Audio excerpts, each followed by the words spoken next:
À l'École nationale supérieure des biosciences et technologies appliquées de Dassa-Zouma, ce jeudi 3 juillet 2025 restera gravé dans les mémoires.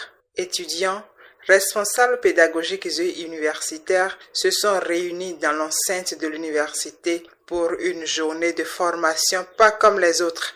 Au cœur des échanges, l'élaboration et la validation d'un dispositif de suivi individualisé des étudiants. Alors cet atelier, il a été monté pour permettre aux enseignants et au personnel administratif de s'approprier le processus du projet personnel et professionnel des étudiants.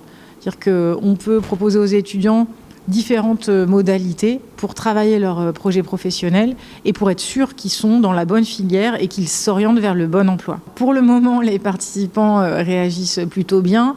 Il y a beaucoup de choses qui se passent dans les formations au Bénin et à l'UNSTIM en particulier.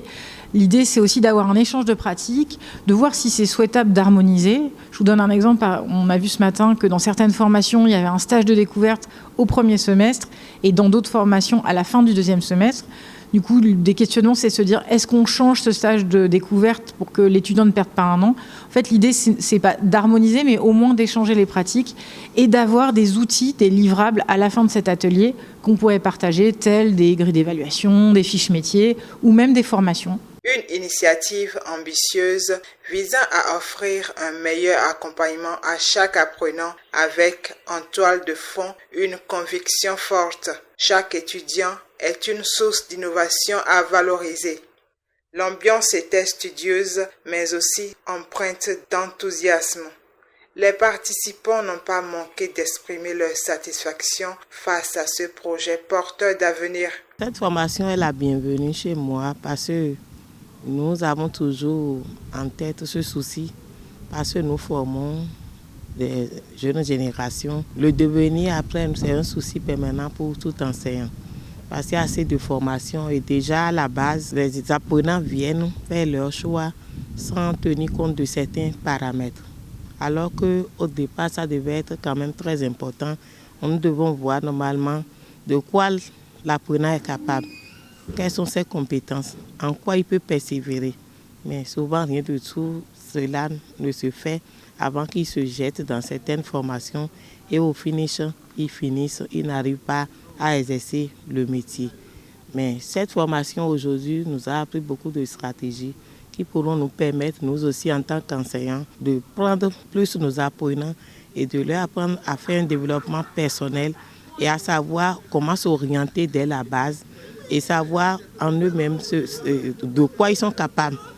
Se connaître davantage, c'est très important.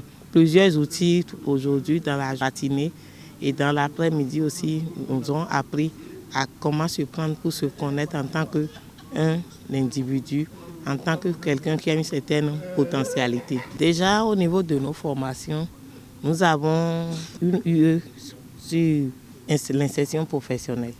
Donc je crois que normalement le collègue en charge de cette UE aussi, dans la formation, il est impliqué.